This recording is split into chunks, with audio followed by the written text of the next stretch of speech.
Hey guys, I'm back here again to respond to your replies on what are some of your favorite movies of all time and why.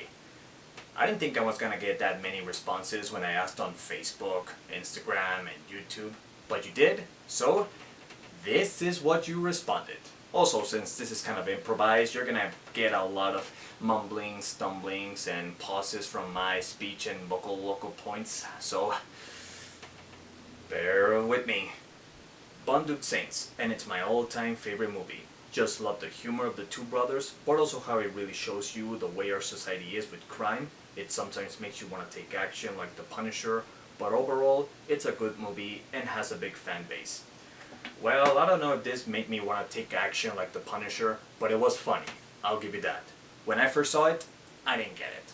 I thought it was too goofy to be taken seriously, but then the more I thought about it, that's what it really is about, right? Pretty much all the characters are nothing but cartoons and Italian and Irish stereotypes. But if you don't take it as seriously enough and look at it on this humor side of it, then you're actually gonna enjoy these type of over-the-top moments, like William Dafoe. This is one of the craziest William Dafoe acts that he's done. Sometimes I call him William the F word when he gets really crazy, and that's one of those. Just by the moment that he played that classical music and put it on his headphones while he was investigating a murder case, I was thinking, oh, what are you gonna do, being dancing like a ballet? And he did! And I was cracking up. So, it's really not my personal favorite, but if you liked it, I'll give you that. It's really entertaining. The Social Network, the writing and cinematography are just excellent. Yeah, they are, even though the biography behind it is kind of BS. Even Mark Zuckerberg didn't like the film itself. I mean, I thought, yeah, it is very entertaining, like the biography, the making of Facebook. It keeps you entertained for the way they talk so fast and very quick and witty every response they make. But I don't know, wouldn't it been much more interesting if this Facebook story would have come out years later, after everything that has happened with all the trouble that Mark Zuckerberg has had recently with the privacy and all the information that's been taken away from us pretty much. That would be a very interesting movie to make, the Facebook of the 2020, how it has affected and how it has invaded our privacy. But overall, the Social Network one, I really like it as well. It's a watchable movie and it's the closest we're gonna get to a Citizen Kane remake. And fun fact, I was gonna make that video comparison of Citizen Kane and Social Network, but to be honest, while I was writing it, I got pretty bored.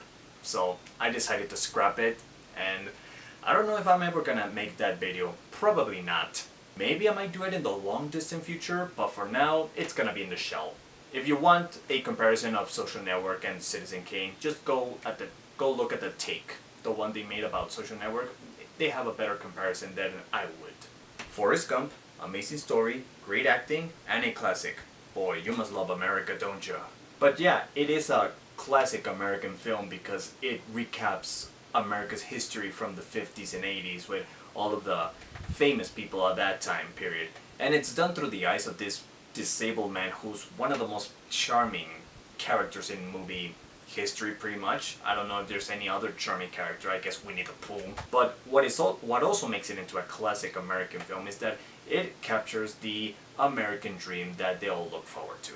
It has an underdog who's a football star, he's a war veteran, he's a ping pong champion against the Chinese, the Japanese, I don't know. And he's a fisherman and he married his childhood crush who turned into a stripper. So how more American dream can you get from that? Superman the movie from 1978. The best, truest depiction of a hero ever.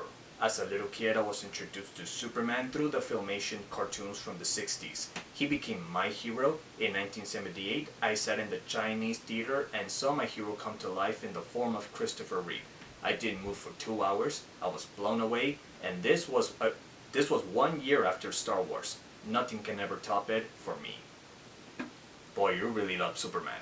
But yeah, I get it.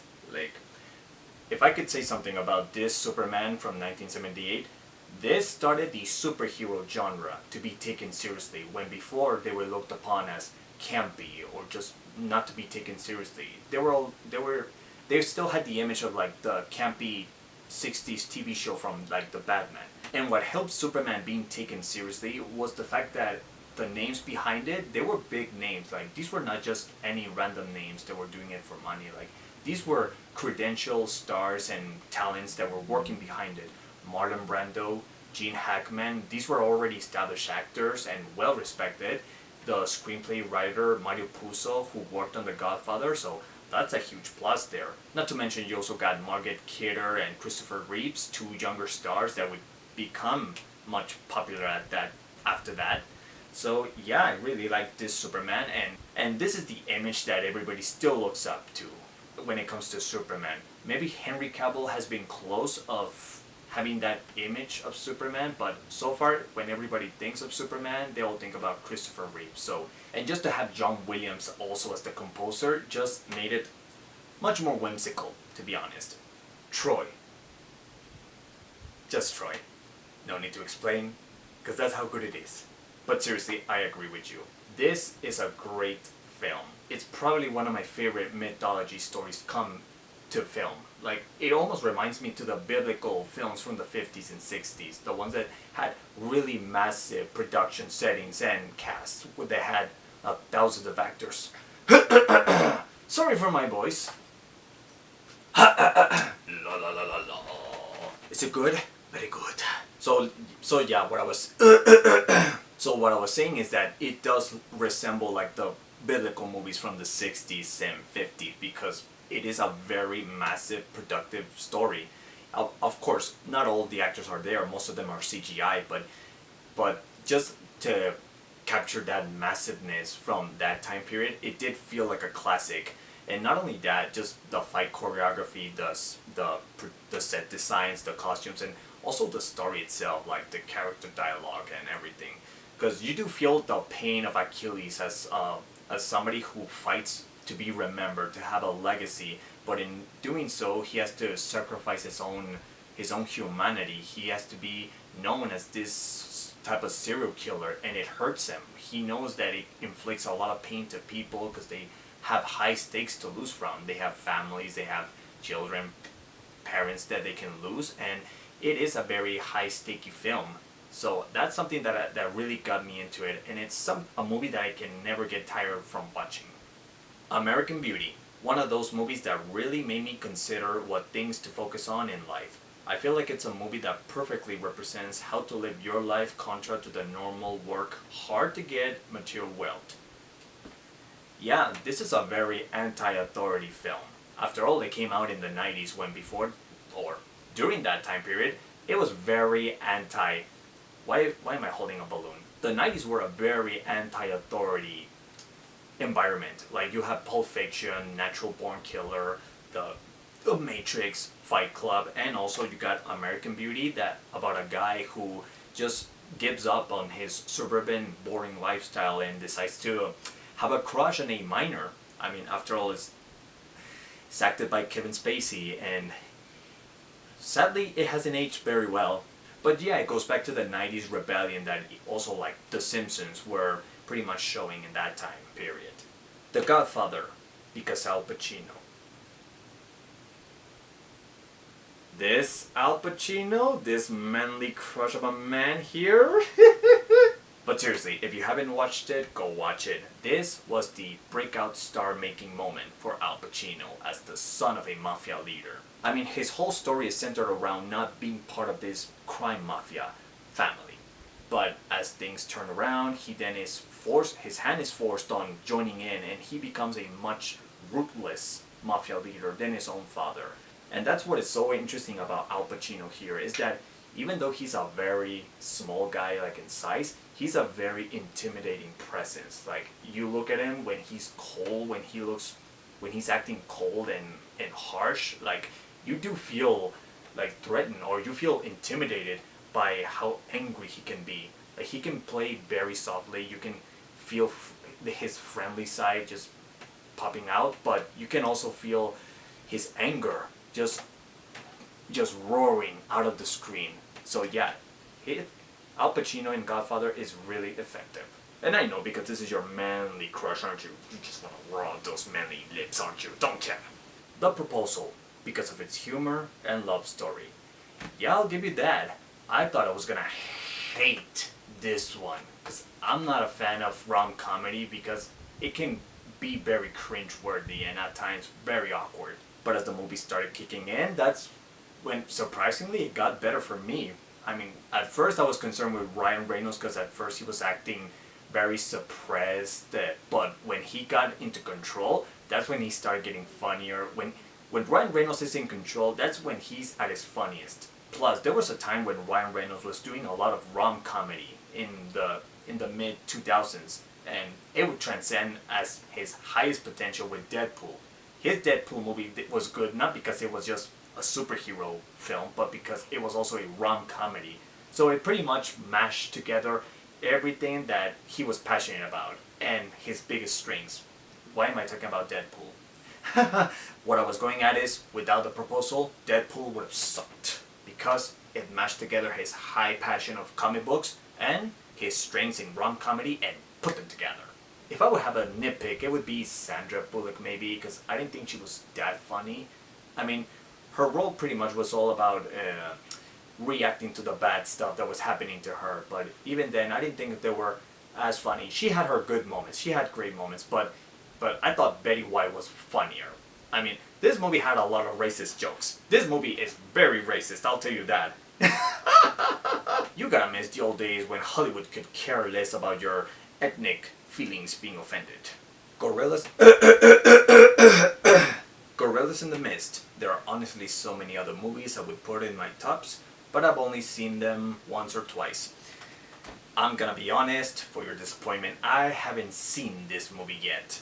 I just know that it's a biographical story about a wildlife expert with Sigourney Weaver, so that's a plus. Also, I also heard that they actually had real gorillas and meshed them together with a gorilla suit.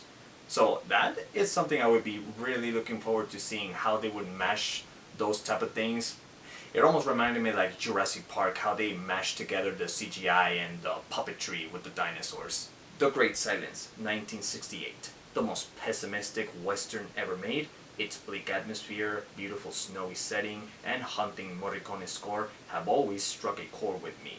The ending is unforgettable, and I'll never get over how much it affected me. Oh, I'm gonna disappoint you again as well. I haven't seen that movie yet. I mean, I know I focus a lot with old classic films, but I still have other films. Like, I still got my own list of classic films that I haven't watched yet and I need to get updated. And now that you mention it, that's one of those. After all, you mentioned that it's a spaghetti western. Probably the only spaghetti that I haven't seen so far is The Good, the Bad, and the Ugly. Really good. Really, really good. Plus, when you mentioned Morricone for film scores, oh, I can't wait to hear that because he has great film scores. Like The Good, the Bad, and the Ugly score, that is one of my favorites from the classics. So, I'm sorry to disappoint you, but I will have that for my later to see list, and hopefully I enjoy it, as you did. Rudy, 1993. I don't even like football. I love the story and character. I can relate to his obstacles, struggling in school, and having a learning disability, and having naysayers preventing me from living my dreams. Yeah, I'm with you. I don't care about sport movies. So, it's because they're very predictable. I mean, most movies are pretty much predictable, but sport movies come much closer to being predictable. If it's about an underdog, you know they're gonna win. If it was something more, something that doesn't take itself too seriously, like the Bad News Bears or Little Giants, or in Mexico the one we know as Atlético San Pancho. If it was something more like in a comedy-centered film about sports, then I would be into it. But if it's something as serious as this, you know, I'm not always into it. Not even the underdog stories. I'm like, eh. Probably the only one that I legitimately like is Gridiron Gang with Dwayne Johnson The Rock. Spirited Away will always be my all-time favorite film. It's because I truly miss 2D hand-drawn animation very much. Yes, I also miss 2D animation, and this is something I will say about modern animation. when it comes to like American animations involving, you know, like DreamWorks or Illumination and Sonic Picture Animation, I cannot stand them. I really don't like them because their whole focus on is on pop culture references and making loud noises and mentioning popular music of today, and to me that doesn't resonate with me. And when you look at other animations like Gimli Studios that are much more centered around the story and not making pop culture references or making any sort of propaganda, those are the ones that really resonate with me. I think I kind of like better foreign animations than the American ones. I mean, I still like Disney, I still like Pixar because those are the closest ones that try to stay away from pop culture references. But yeah, Spirited Away, it's a good one. And finally, we look into Persona 1966. It showed me how complex and cruel can be your own mind and heart to you. Create a mask of yourself to hide it off people that care about you. Truly a masterpiece. I'm really into